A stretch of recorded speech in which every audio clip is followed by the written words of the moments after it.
Michel Sauvatte, bonjour. Bonjour Sébastien, heureux de se retrouver ici plutôt qu'à Aurillac. Ça nous change un petit peu, même si on est quand même entre Cantaliens, puisqu'on est sur le stand de nos amis d'Agedi. Je rappelle que vous êtes maire de Marsac en Livradois, vice-président du conseil départemental du Puy-de-Dôme en charge du numérique, Oui. Et également coprésident de la commission numérique de l'AMF. Autant dire que vous êtes dans votre élément dans ce pavillon numéro 4 dédié à l'innovation et au numérique. Est-ce que vous avez vu des choses intéressantes? Alors, je suis rentré dans ce pavillon ce matin simplement, donc j'ai les yeux pleins d'étoiles. Maintenant, il va falloir trier les étoiles, les prioriser, les numériser pour pouvoir poursuivre. Alors, on est au Salon des maires, ça veut dire aussi qu'on est au moment d'un échange entre les services de l'État, les collectivités locales. On a vu que les débats portaient pas mal sur le traitement des élus, le traitement des maires, parce que c'est une fonction qu'il faut rendre à nouveau attractive. On le sait, on a des problèmes de vocation. Donc, on a parlé de rémunération des élus, on a parlé de choses comme ça. Mais on a peu parlé de projets, de la capacité des élus à se projeter dans l'avenir de leur territoire. Est-ce que le numérique est une gamme d'outils qui peut permettre aux élus d'inventer une nouvelle manière de gouverner ou de fabriquer du territoire? Alors, de toute façon, ça n'est pas qui peut permettre, il y a obligation justement à passer par ce numérique, ne serait-ce qu'à travers les injonctions de dématérialisation, ou tout simplement parce que nous y trouverons, nous en tant qu'élus, notre intérêt. Moi, je suis maire de Marsac en Livradois, et aujourd'hui, dans la plupart des communes les plus petites, le numérique est perçu comme quelque chose de contraignant, d'imposer. Je pense à la dématérialisation des achats, etc. C'est quelque chose qui est lourd à mettre en œuvre. Pour autant, lorsque les choses sont bien faites et fonctionnent bien, je pense par exemple à la gestion de la base adresse dans le domaine de l'adressage. Il y a un service qui est performant. Lorsque la NCT met en place une plateforme qui s'appelle Tous Connectés, dont le but est de faire remonter par les maires de façon la plus simple possible et la plus interactive possible leurs besoins de couverture mobile, ce sont de belles réussites. Donc je crois que cette révolution ou cette transformation numérique doit passer d'abord dans les têtes et balayons devant notre propre porte, dans la tête des élus.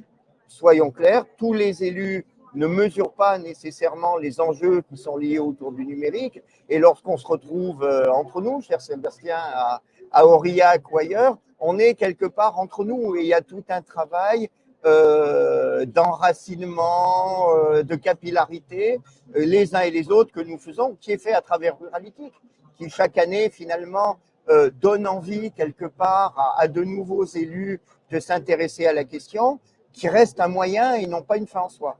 C'est vrai qu'à Ruralytique, on prêche beaucoup de convertis quand même, oui, qui viennent justement faire évoluer leurs projets et qui prennent de la distance, finalement beaucoup d'avance par rapport à d'autres territoires. C'est un peu la question de l'inclusion numérique des élus. Mais est-ce qu'aujourd'hui, on sait qu'ils contribuent activement, et vous-même d'ailleurs, aux infrastructures mobiles et fixes, mais est-ce qu'ils n'ont pas du mal aujourd'hui à imaginer les services et la vie qui va avec? Alors, soyons clairs, lorsque, tant au niveau national que dans le cadre du département du Puy-de-Dôme, on rencontre les collectivités locales, PCI et mairies, la première question qui nous est posée et qui sera la première question jusqu'à 2025, c'est la fibre arrive quand? Et cette question, elle est aujourd'hui devenue beaucoup plus pressante, paradoxalement, que ce qu'elle était, parce que ceux qui n'ont pas encore la fibre sont entourés à quelques centaines de mètres parfois, voire quelques kilomètres l'avoir. Et donc, il y a une pression extrêmement importante au niveau des infrastructures. Pour autant, certaines collectivités, parce que les services sont investis dans le domaine, parce qu'il y a un besoin qui est plus pressant, parce que quelques élus sont moteurs aussi, certaines collectivités sont en capacité d'entreprendre cette démarche avec des innovations. Il y avait sur le stand d'Orange hier une interview du maire d'Issoire, par exemple, pour rester dans le département du Puy-de-Dôme, par rapport à des actions d'inclusion numérique qui concernent à la fois les mairies ou les EPCI et les départements. L'État lui-même s'est investi dans la matière et on est en train de se mettre d'accord et de se mettre en marche ensemble pour la feuille de route numérique qui a été proposée par le ministre Jean-Noël Barrot, oui, lequel Jean-Noël Barrot était présent sur l'atelier du congrès hier en fin de matinée, devant une salle qui était remplie. Les maires étaient très, très nombreux.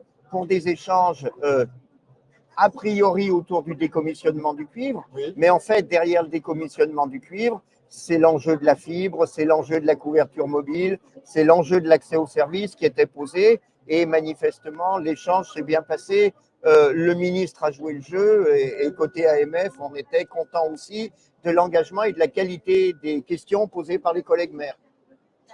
Et vous-même, que ce soit en tant que maire ou en tant que vice-président du département du Puy-de-Dôme, quels sont les services numériques qui vous semblent devoir être répandus, voire généralisés avec le soutien de l'État?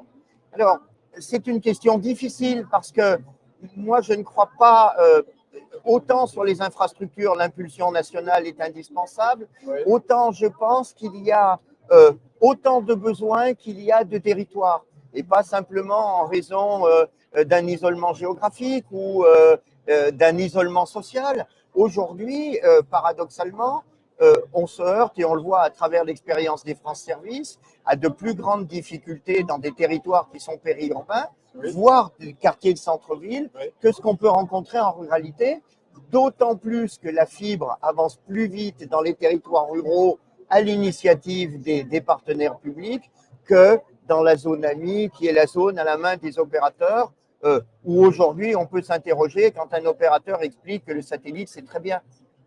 C'est certainement très bien, le satellite, pour quelques cas isolés marginalement, mais dans des quartiers périphériques d'une ville, moi je me pose la question.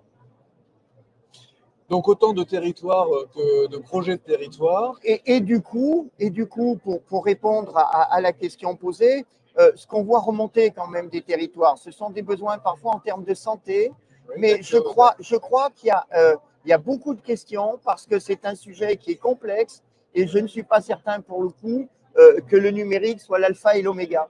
C'est certainement un des éléments de la réponse à apporter, mais comme toujours, le numérique est révélateur finalement d'une situation humaine et d'une organisation sociale.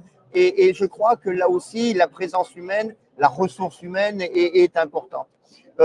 Pour évoquer ce qu'on est en train de conduire dans le département du Puy-de-Dôme, on y reviendra peut-être de manière plus approfondie après, le propos qui est tenu vis-à-vis des agents du département, c'est de dire le numérique est là pour vous permettre de travailler dans de meilleures conditions. Oui. Il n'est pas là pour vous remplacer et encore moins pour vous remplacer dans les territoires où force est de constater qu'aujourd'hui, pour l'essentiel, ce sont les services du département et des mairies qui restent déployés. J'ai l'habitude de dire que la seule structure qui couvre la totalité de notre territoire, c'est le réseau des communes de France. Eh bien, on peut associer les départements qui travaillent d'ailleurs très souvent main dans la main les uns avec les autres.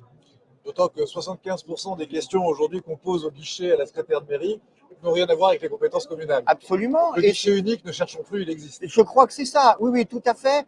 Sachant qu'il faut le différencier.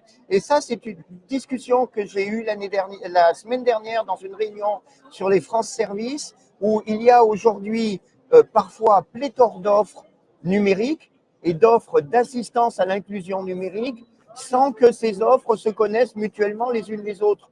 Et j'ai assisté à un échange étonnant entre les représentants de la CARSAT et de Pôle emploi et les représentants de la France Service Postal qui est implanté sur le même territoire pour dire ben, finalement, quelqu'un qui vient, il va où, on le réoriente où, etc. Et on arrive à des choses étonnantes où quelqu'un qui prend rendez-vous à la France Service Postal aura un rendez-vous plus rapidement en visio avec la CARSAT que s'il se rend directement à la CARSAT. Donc, on a une espèce de profusion et c'est peut-être dans ce sens-là qu'il y a un besoin de cohérence et d'organisation. Quand on dit que la commune, c'est le guichet d'entrée unique, pour le numérique, je crois qu'il faut qu'une structure soit identifiée comme le guichet qui peut aider. Mais aider, accompagner, pas faire à la place de. Et la difficulté qu'on a aujourd'hui, c'est que bon nombre de gens viennent faire remplir la feuille d'impôt, faire remplir, etc. Et on ne remplit pas ce travail d'accompagnement pour améliorer le numérique. Moi, j'ai l'habitude de dire assez souvent que la meilleure formation en termes d'inclusion pour le numérique, c'est le Bon Coin ou les réseaux sociaux. Parce que dès que quelqu'un a un besoin et que le numérique lui permet de satisfaire ce besoin et même de l'amplifier, eh bien, il n'y a pas besoin d'heures de formation, il n'y a pas besoin de chèques, de crédits, formation, etc. L'usage crée la compétence. L'usage le fait. Et en plus de ça, il y a une dimension sociale qui est celle du tutorat ou du mentorat, qui fait que le voisin, de son côté, va expliquer parce qu'il retrouvera les mêmes intérêts. Et très clairement, j'en reviens à cette vision du fait que le numérique est étroitement révélateur de l'état d'une société, de la capacité d'une société à échanger, à mutualiser les choses, mais de façon très concrète. Donc, si on devait finir sur un message aux élus, ce que j'entends, c'est chaque territoire est unique et peut formuler son projet. Mais en revanche, il y a encore un peu d'écart entre les élus, les maires et finalement ce monde numérique qu'ils ne pratiquent pas forcément au quotidien. Donc, pour arriver à mettre du numérique dans leur projet et à avoir cet effet levier, il faut qu'ils se mettent à pratiquer, qu'ils acceptent de pratiquer. Alors, accepter quelque part, ça veut dire qu'on impose quelque chose. Je pense que ça sera véritablement gagné dès lors que les élus verront quel intérêt ils peuvent avoir à ça. Je parlais de la gestion des adresses tout à l'heure. Dès lors qu'on propose aux élus des services qui sont des services adaptés, qui, même s'il y a un temps de formation et d'appropriation, très rapidement, ils perçoivent ça comme un avantage, eh bien, les élus, comme toutes les autres catégories de la population, hein, eh bien, iront dans cette direction-là. Donc, moi, je ne jette pas la pierre aux élus. Je dis qu'en tant qu'élus, nous avons des responsabilités, celle d'être à l'écoute du territoire, des habitants de nos collectivités et de leur donner le meilleur parce qu'ils le méritent. Le numérique est un des éléments qu'aujourd'hui, on ne peut clairement pas négliger. Aujourd'hui, peut-être qu'un des meilleurs chemins d'appropriation, c'est peut-être de visiter, de se rendre dans des communes qui ont utilisé le numérique et qui en éprouvent un bénéfice. Mais ce qu'on est en train de faire là, quelque part, Sébastien, si on réfléchit bien, c'est ce qui se fait avec Ruralitique en présentiel, et il faut garder ce présentiel, mais le fait d'avoir ce travail depuis des années de terrain, de proximité, de déplacement dans des collectivités grandes et petites, c'est certainement une des voies qui est importante. Donc un message au maire, allez voir vos voisins. Et aller à Ruralitique. Et aller à Ruralitique, bien sûr. Michel Sauvagne, merci beaucoup. Je rappelle que vous êtes donc maire de Marsac-en-Livradois dans le Puy-de-Dôme, vice-président du département du Puy-de-Dôme en charge du numérique et membre de la commission numérique de l'Association des maires de France. Donc je vous souhaite un excellent salon des maires et je vous dis à très bientôt. Pareillement, à très bientôt à Aurillac et ailleurs. Merci Sébastien. Merci.